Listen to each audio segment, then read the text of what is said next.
Assalamualaikum warahmatullahi wabarakatuh. Salam sehat semuanya. Semoga kita semua selalu diberi lindungan oleh Tuhan Yang Maha Esa, khususnya pada era pandemi COVID-19 ini. Perkenalkan, nama saya Dr. Riki DET, spesialis bedah. Pada kesempatan yang baik ini, saya akan sedikit mereview terutama tentang materi penyembuhan luka.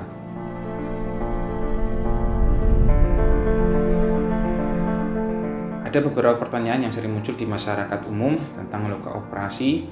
Di antaranya adalah berapa lama sih sebenarnya proses penyembuhan luka itu? Yang kedua, terus kenapa sih luka pasca operasi saya nggak sembuh-sembuh? Sedangkan yang ketiga adalah, ada nggak makanan yang mempercepat proses penyembuhan luka pasca operasi? Jadi langsung saja saya beri penjelasannya.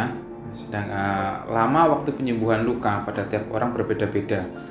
Hal ini tergantung pada jenis luka, penyebab luka, serta apakah penderita luka tersebut menderita penyakit tertentu. Jadi sebenarnya jika kondisinya bersih dan lukanya ringan, luka akan berangsur sembuh bisa terlihat pada sekitar minggu ketiga. Dan proses penyembuhan luka berlanjut itu sebenarnya bisa sampai bulanan, bahkan bisa sampai tahunan. Setelah itu akan terbentuk jaringan parut atau bekas luka. Berbeda dengan penyembuhan luka ringan, pada dasarnya proses penyembuhan luka secara umum dibagi menjadi 3 jenis, yaitu primary tension atau primary healing, yaitu tepi luka bisa menyatu kembali, permukaannya bersih, biasanya terjadi karena suatu perlukaan operasi. Jadi terjadi karena sayatan operasi biasanya. Luka ini tidak ada jaringan yang hilang. Penyembuhan lukanya bisa berlangsung dari bagian internal dan eksternal dari luka tersebut. Jadi bisa dari bagian bawahnya. Yang kedua adalah delayed primary intention, yaitu luka yang tidak bisa mengalami penyembuhan secara primer. Terdapat sebagian jaringan yang hilang. Proses penyembuhannya akan berlangsung mulai dari pembentukan jaringan granulasi pada dasar luka dan jaringan luka sekitarnya. Dan yang ketiga adalah secondary intention, di mana ini terjadi pada luka yang kotor biasanya. Jadi lukanya dibiarkan terbuka terlebih dahulu dan kita lebih concern untuk melakukan tindakan yang biasa kita sebut dalam dunia pembedahan adalah diberi demam terlebih dahulu. Jadi setelah diyakini bersih, baru kita terapi secara primernya untuk penyembuhan lukanya. Lantas, kenapa bisa luka pasca operasi sembuhnya lama? Pertanyaan umum ini mungkin sering muncul di benak kita semua. Jadi, lama penyembuhan suatu luka sebenarnya bisa diprediksi. Namun ada beberapa faktor yang dapat memperpanjang durasi penyembuhan luka operasi. Antara lain, yang pertama adalah jaringan mati. Jadi, pada luka ada sekitarnya jaringan yang mati. Dan ada biasanya pada luka yang kotor ada benda asing atau biasa kita sebut dengan korpas yang bisa memperlambat penyembuhan luka.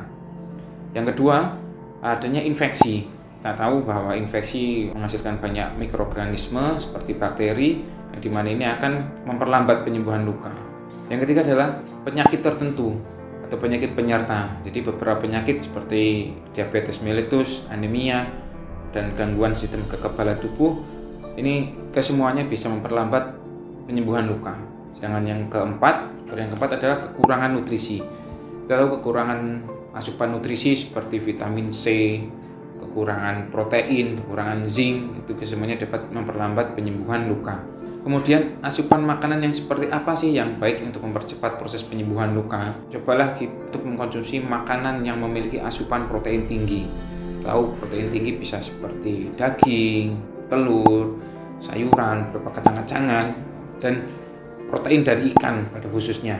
Sedangkan banyak pertanyaan, bagaimana dengan ikan gabus? Ya, saya sering dengar pertanyaan itu, ikan gabus bisa nggak sih mempercepat penyembuhan luka? Jadi menurut beberapa studi itu memang benar. Jadi ikan gabus memiliki jenis kandungan gizi yang lebih tinggi dibandingkan dengan jenis ikan konsumsi yang lain. Jadi ikan gabus memiliki kandungan protein sekitar 25,5%. Jumlah ini lebih tinggi jika dibandingkan dengan ikan konsumsi lain, ketika ada ikan protein, ikan mas, ikan bandeng, dan ikan kakap. Jadi ikan gabus kandungan proteinnya memang lebih tinggi. Ikan gabus juga terkenal oleh karena kandungan albuminnya. Albumin ini juga protein, jadi senyawa protein yang ada di dalam plasma darah yang fungsinya menjaga cairan dalam darah tidak bocor ke jaringan yang lain.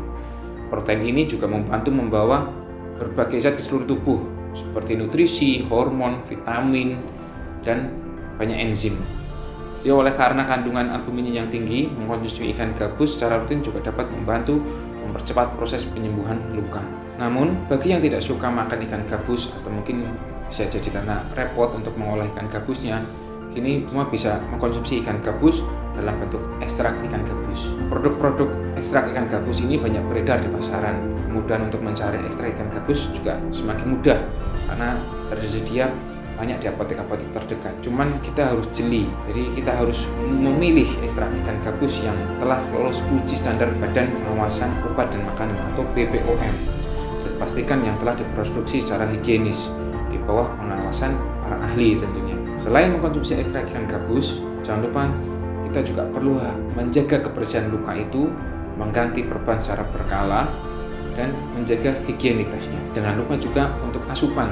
Kita harus makan makanan yang bergizi, yang tinggi protein, yang bersih dan higienis. Bila luka tidak kunjung sembuh, segera kunjungi dokter atau tenaga medis yang terdekat untuk pengecekan lebih lanjut. Sekian review dari saya, semoga kita sehat selalu, terutama pada masa pandemi seperti ini. Wassalamualaikum warahmatullahi wabarakatuh.